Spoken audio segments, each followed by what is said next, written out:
Olá, meus caros, estamos de volta, com mais uma aula do professor James Sampaio.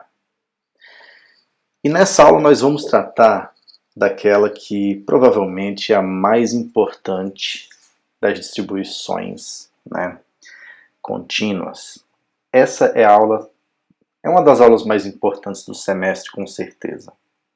Aqui nós vamos falar da definição da distribuição normal, dessa lei, que tem uns percentuaizinhos que eu vou explicar, o que seria uma normalização e como calcular probabilidades, ok? Com a normal. Então vejam só, a normal, ela é conhecida como a curva em formato de sino. Ela foi descoberta ou construída, enfim,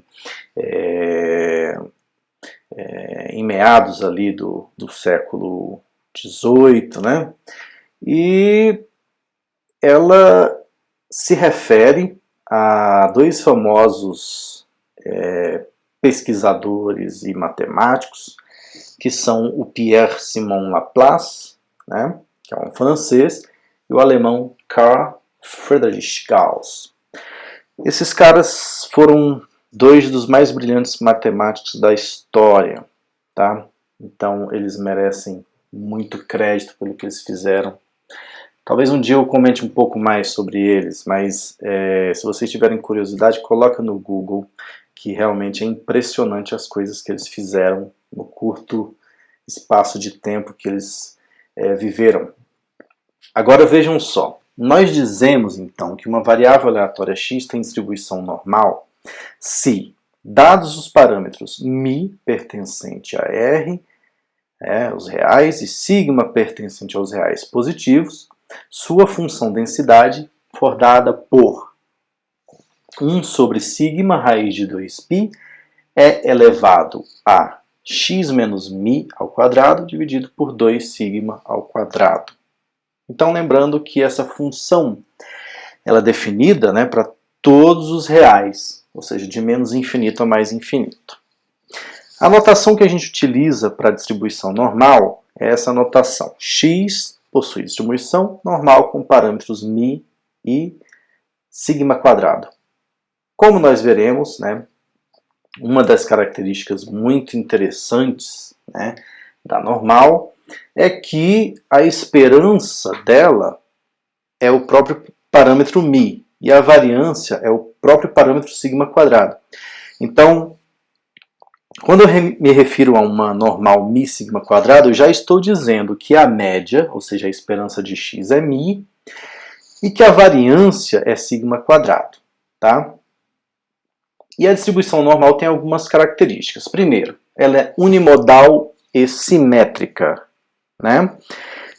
Quem não sabe o que é modalidade pode ver vídeos anteriores, onde eu explico para vocês lá na playlist de estatística descritiva o que é modalidade. Ela tem esse formato de sim, segue rígidas diretrizes de como os dados se distribuem ao redor da média. Por quê? Porque ela é uma distribuição simétrica. Então, vejam só. Ela tem um ponto de inflexão no μ menos sigma, ela tem a média exatamente no μ, e um outro ponto de inflexão no μ mais sigma. Ela é bem bonitinha, Muitas variáveis na vida real apresentam distribuição aproximadamente normal, e é por isso que ela é tão famosa e tão importante. Uma das vantagens da distribuição normal reside nas diferentes possibilidades para a função densidade e, consequentemente, a alocação dos dados em termos de posição central e dispersão. Quando eu falo posição central, vou falar em média. Quando falar em dispersão, vamos falar em variância ou desvio padrão, que é a sua raiz. Então vejam na figura, nós temos aí distribuições normais com valores diferentes, Por exemplo, os três primeiros têm média zero. As curvas azul, vermelha e laranja, todas elas estão centralizadas no zero. Mas vejam que a dispersão delas é muito diferente, a curva azul, ela tem uma dispersão bem menor, os dados são muito mais próximos da média, enquanto que a laranja, né, os dados estão muito distribuídos no espaço, tendo aí grande parte da distribuição longe da média, que é zero. E se a gente quiser deslocar a média, por exemplo, no caso da curva verde, né, a gente tem μ igual a menos 2, tá? Então ficamos com uma distribuição cuja média, ou seja, ela está centralizada no menos 2. A regrinha, né, dos percentuais que eu falei logo no início, é essa regrinha basicamente que diz o seguinte: se nós pegarmos, né, a distribuição normal e olharmos um desvio padrão para a esquerda e um desvio padrão para a direita, dentro dessa região nós vamos ter 68,2% da distribuição, que é essa região representada em verde. Tá? Se nós pegarmos dois desvios padrões para a esquerda e dois desvios padrões para a direita, nós vamos ter 95,4% da distribuição. E se nós pegarmos 3 desvios para a esquerda e 3 desvios para a direita, nós já temos 99,7% da distribuição, né, abrangida por essa área. Então, para brincar, vamos pensar aqui num problema. Um médico coletou uma série de medições de pulso cardíaco que seguem a distribuição normal. Ele reportou apenas 3 estatísticas: a média, 110 batidas por minuto, o mínimo, 65 batidas por minuto e o máximo, 155 batidas por minuto. Qual das opções abaixo tem a maior probabilidade de ser o desvio padrão da distribuição? Então vejam só, a gente sabe, né, do slide anterior, né, eu vou voltar aqui, que se a gente quiser, né, vamos pensar assim, buscar o máximo e o mínimo, uma boa estratégia seria olhar 3 desvios para a esquerda e 3 desvios para a direita em relação à média. Ele já está dizendo aqui que a média é 110, né? Que o mínimo é 65 e que o máximo é 155. Então, por que não fazermos o seguinte? Eu pego 110 mais ou menos 3 vezes cada um desses possíveis desvios e calculo quanto que dá. Então, no primeiro caso, se eu fizer essa conta, eu tenho 95, 125. No segundo, eu tenho 65, 155. No terceiro, eu tenho 5, 215. No quarto, eu tenho menos 160, 380. Vejam que o item B bate exatamente com aquilo que foi reportado. Se eu pegar 110 mais ou menos 3 vezes o valor 15, então eu vou ter o mínimo 65 e o máximo 155, que representam justamente, né, essa distribuição que o médico, né, reportou. Né? Então, vejam que a Normal vai nos oferecer formas de avaliar estruturas, né, de dados. A gente vai, após esse estudo sobre a distribuição normal, vocês vão ver que quase tudo que se relaciona à inferência, que é a minha próxima playlist, envolve a distribuição normal. Então, essa é uma distribuição extremamente importante, pessoal. Tenham muita atenção nessa aula, tá? Vamos lá, vamos para mais um probleminha. Então, um escritório gestor de admissões quer testar qual dentre 2 candidatos teve melhor desempenho, de acordo com a padronização de seus exames em relação àqueles que realizaram o mesmo exame. Então, Patrícia, que conseguiu 1.800 no exame SAT, ou João, que conseguiu 24 no exame ACT. A ideia aí é o seguinte: o exame SAT e o exame ACT, eles medem mais ou menos a mesma coisa. Tá? Só que eles têm um sistema de pontuação diferente. Se a Patrícia me apresenta um resultado com base no exame SAT e o João me apresenta um resultado com base no ACT, como é que eu vou saber, né, quem é que foi melhor dos dois? Então existe uma forma da gente buscar isso aí.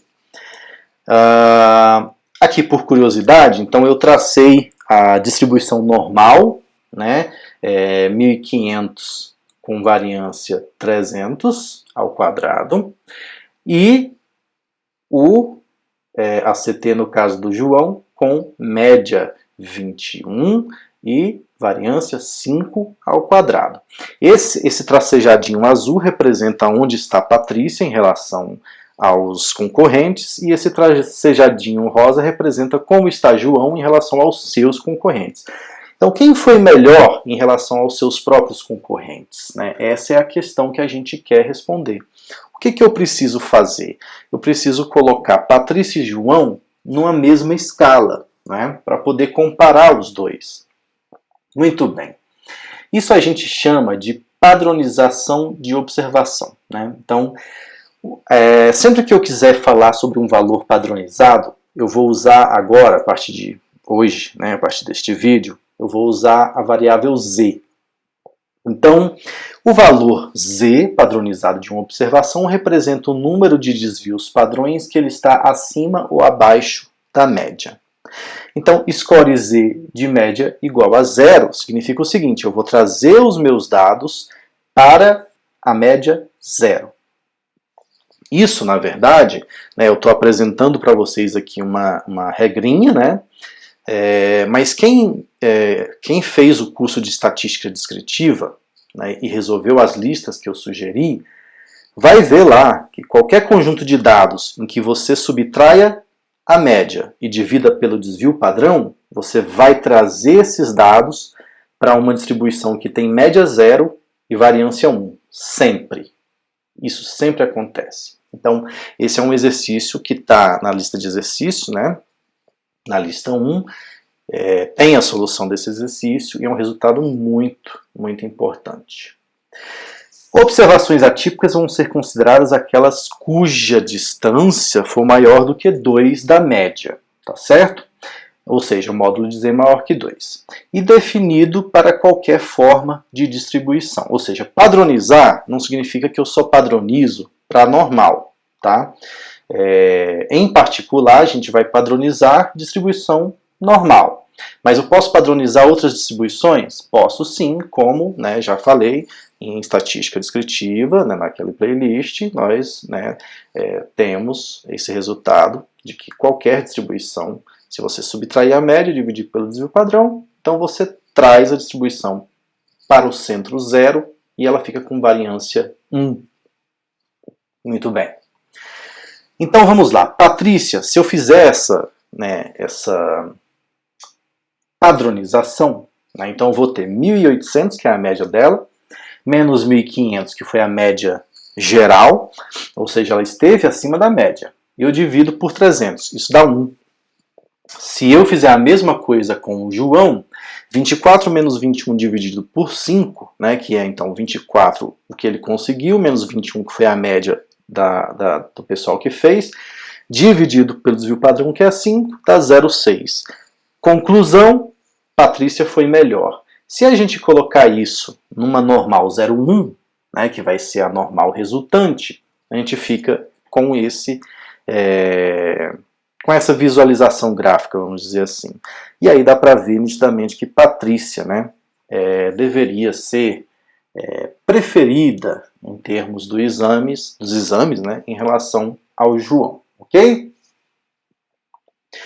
Agora, o que é a normal padrão? Já que a gente pode padronizar variáveis, a gente vai dizer que uma variável aleatória é normal padrão se ela for normal, com média 0 e variância 1. Então, vou repetir de novo, que é para ficar na cabeça de vocês. Quando eu subtraio a média e divido pelo desvio padrão, eu faço o quê? Eu trago os dados para centro, né, para medida de central média 0 e dispersão. Aí tanto faz se é a variância ou desvio padrão, porque 1 ao quadrado é 1 mesmo, 1. Quando eu normalizo, né, quando eu padronizo, né, uma variável normal, eu fico com uma distribuição normal 0,1. E a notação que a gente vai utilizar daqui para frente é essa. Z possui distribuição normal 0,1. Então toda vez que eu falar em Z, eu estou dizendo que eu tenho uma distribuição normal 0,1. E no gráfico aí, como vocês podem ver, a normal 0,1 é centralizada no 0, tá?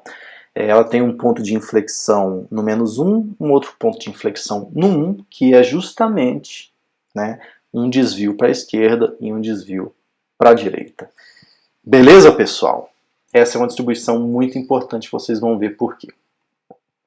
Então, vamos lá. A função densidade de uma normal não possui primitiva conhecida. Esse é um negócio maluco, tá? Porque para a gente calcular a probabilidade de variáveis contínuas, como a gente viu, né, no caso da uniforme, no caso da exponencial, a gente calcula a integral. Só que essa, né, função densidade da normal, a gente não consegue calcular a integral diretamente. Ela não possui uma primitiva. Esse é um negócio interessantíssimo. E aí o que a gente faz? Na prática, o que a gente faz é calcular a integral numericamente, tá? Para obter, então, valores aproximados dessas probabilidades. Na prática, a gente utiliza computadores ou a tabela da normal padrão. Então vejam só, já vai ter uma coisa extremamente importante aí, é a tabela da normal padrão. Eu vou falar dela um pouquinho mais para frente. A distribuição normal é determinada unicamente por suas média e variância. Isto é, se somarmos ou multiplicarmos valores a uma variável normal, ela continua normal. Muda-se apenas os valores da média e da variância. Eu vou explicar para vocês como é que se faz isso. Como é que a gente calcula essas probabilidades na prática, né? A primeira coisa que a gente vai abordar é como padronizar uma normal. Padronizar significa o quê? Trazer para a média 0, variância 1. Digamos que você tem uma normal com parâmetros quaisquer aí, né? Mi e sigma quadrado. O que eu faço para transformar ela numa normal padrão? Ou seja, na Z normal 0,1.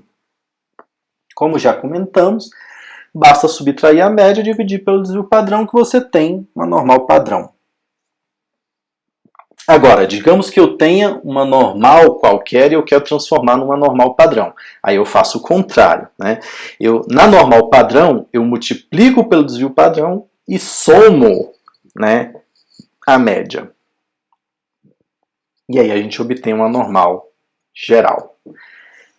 Isso tudo, né, é possível demonstrar que, enfim, faz sentido, porque se a gente calcular a esperança de x sobre sigma menos mi sobre sigma, basicamente, né, que é a esperança aí dessa z, a gente vai ter 1 sobre sigma, a esperança de x menos mi sobre sigma, que é 0, ou seja, a esperança é 0.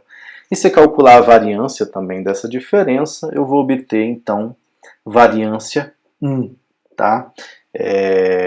Aqui a gente está utilizando o fato de que quando um valor sai de dentro da variância, né, uma constante, ela sai ao quadrado, são propriedades que a gente já discutiu anteriormente.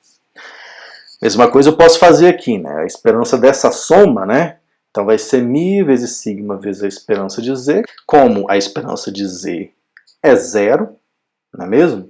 Então sobra apenas o mi.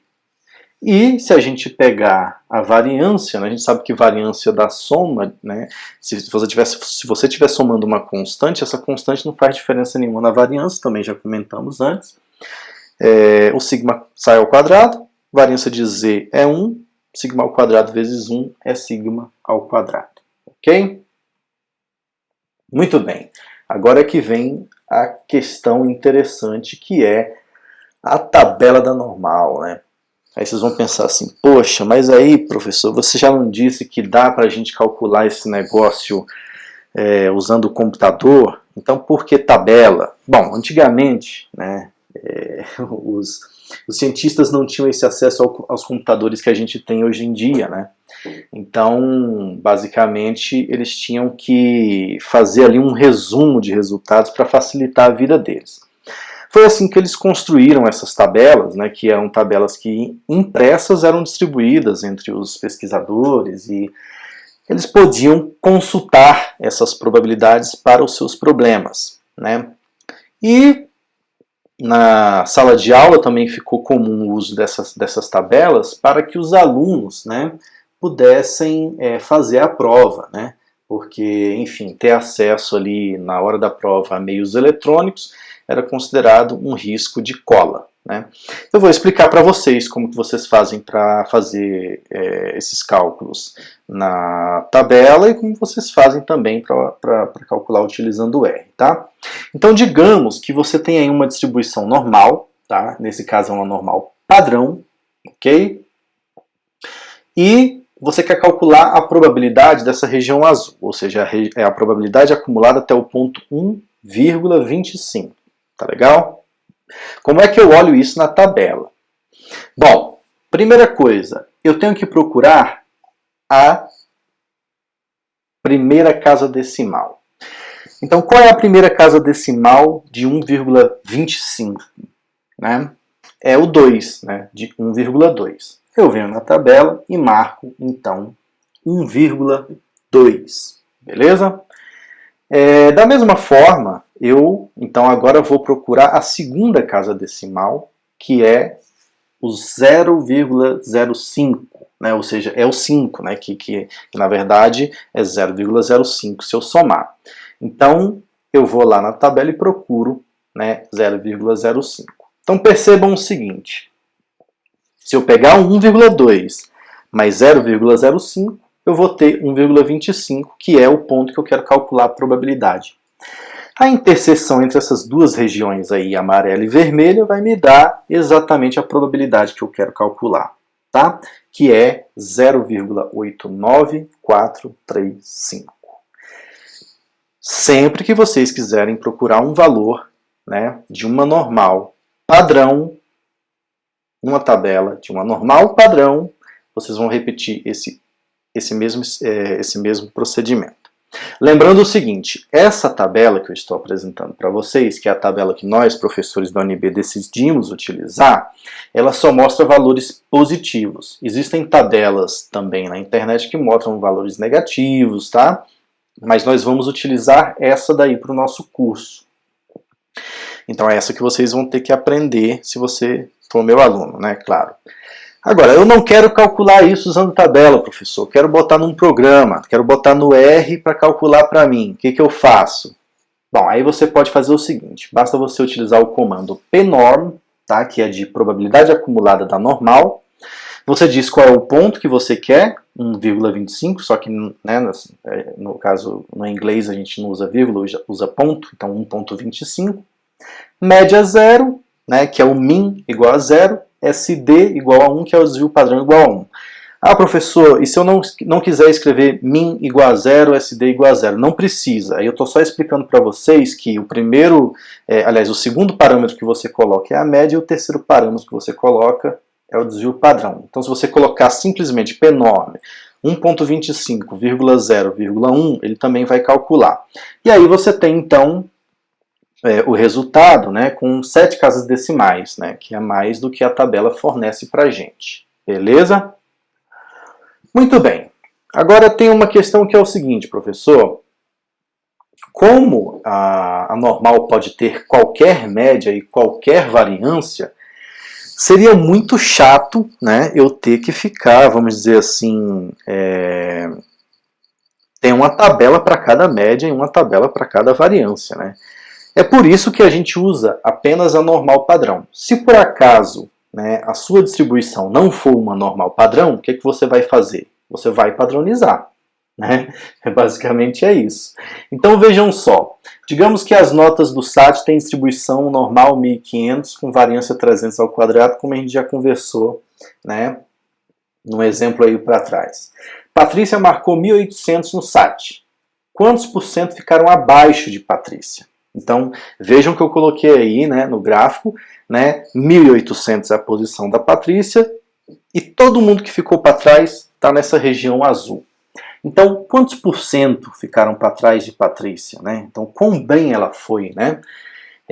Basicamente, é a probabilidade, né, de ser menor que 1.800. Só que o que acontece? A nossa distribuição normal 1.500, 300 ao quadrado não é padrão, não tem como eu olhar a tabela. O que eu posso fazer então? Padronizar a variável. Como é que eu padronizo? Vocês já sabem, é só subtrair a média e dividir pelo desvio padrão. Se vocês fizerem isso, vocês vão obter 1.800 menos 1.500 dividido por 300 igual a 1. Então veja só, 1.800 na distribuição normal, 1.500, 300 ao quadrado, corresponde a 1 na distribuição normal 0,1. Então eu vou lá e vou fazer o quê? Vou procurar o 1, né, na tabela. E vejam só, a probabilidade que eu quero calcular, né, que é a probabilidade de Z, um anormal padrão, ser menor do que 1, é calculada da mesma forma que a gente fez ainda agora. Eu vou lá e procuro a primeira casa decimal, que no caso vai ser 0. E a segunda também vai ser 0. Porque 1,0 mais 0,00 dá 1. E aí, pessoal, vocês encontram esse valorzinho aí, que é 0,84134. Beleza? Ótimo. Então, prosseguindo aqui, pessoal. Nossa probabilidade é 0,84134. Professor, e se eu quiser calcular isso aí utilizando o R? Como é que eu faço? Eu calculo, eu preciso padronizar? Se você for usar o R, aí você não precisa padronizar, você pode dizer diretão. Olha, eu quero a probabilidade acumulada até o 1800, para uma distribuição que tem em média 1500 e desvio padrão 300. Vejam que, né, o valor é exatamente o mesmo, apenas com mais casas decimais. Beleza, pessoal? Então, prosseguindo. Para o mesmo problema, digamos que eu quero saber agora o seguinte: quantos por cento ficaram entre 1.600 e 2.200? Qual é a diferença para esse problema? A única diferença aqui vai ser a seguinte: agora eu tenho dois valores que eu preciso padronizar, o 1.600 e o 2.200. Ou seja, o quanto 1.600 representa numa normal 0,1 e quanto 2.200 representa numa normal 0,1. Então eu vou ter que fazer essa conta, né? Antes de fazer a conta, observem que a região que eu quero calcular, né, da distribuição é essa região que está aí, ó. Essa região azulzinha que está entre 1.600 e 2.200. 1.600, se vocês padronizarem, ou seja, subtrair a média e dividir pelo desvio padrão, vai dar 0,33. E 2.200 vai dar 2,33. Então a probabilidade que nós queremos calcular é a probabilidade de estar entre 0,33 e 2,33.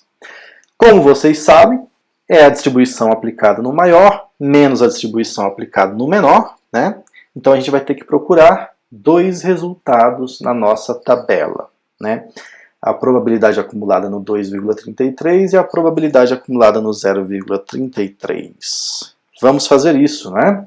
Então olha lá, eu coloquei a tabela aqui. Vamos procurar primeiro, né, então, esses valores. Então, eu tenho que fazer o seguinte. Por coincidência, né, e a gente escolheu esses valores de propósito, né, as casas decimais são as mesmas. Né, o que muda é a ordem numérica no caso do valor inteiro. Então, nós temos aqui, se vocês observarem, né, a segunda casa decimal vai ser 0,03 e a primeira casa vai ser 0,3. Olhando esses dois valores, o que a gente tem? Né? Então vejam só, aqui ó, vou aumentar para vocês poderem enxergar melhor, 0,62930 é a probabilidade, né, de ser menor do que 0,33. E 0,99010 é a probabilidade de ser menor do que 2,33. Ok? Beleza. Então, voltando aqui, a gente vai lá e faz esse valor, né? Coloca esses valores. E, subtraindo eles dois, nós vamos ter 0,3608. Então, essa é a probabilidade dessa região. Então, do pessoal, né, da galera que fez a mesma prova aí que a Patrícia, 36,08% ficaram entre 1.600 e 2.200. Beleza?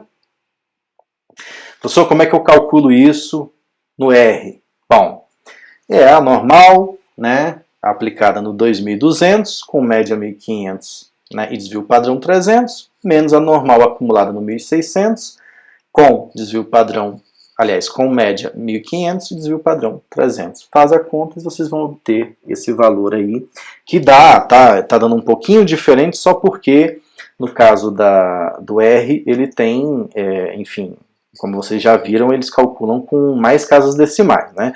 Então, né, essa diferença de casas decimais foi transmitida, né, dentro dessa diferença, ok? Beleza. Vamos agora pensar num outro problema. Agora vamos pensar nas notas da ACT, que tem distribuição normal 21 e desvio padrão 5, ou variância 5 ao quadrado. Quantos por cento ficaram abaixo de 18? Né? Então vamos lá. Eu vou colocar isso aqui na nossa apresentação. Né? Essa área azul é a que a gente quer calcular. Probabilidade de ser menor do que 18. O que acontece?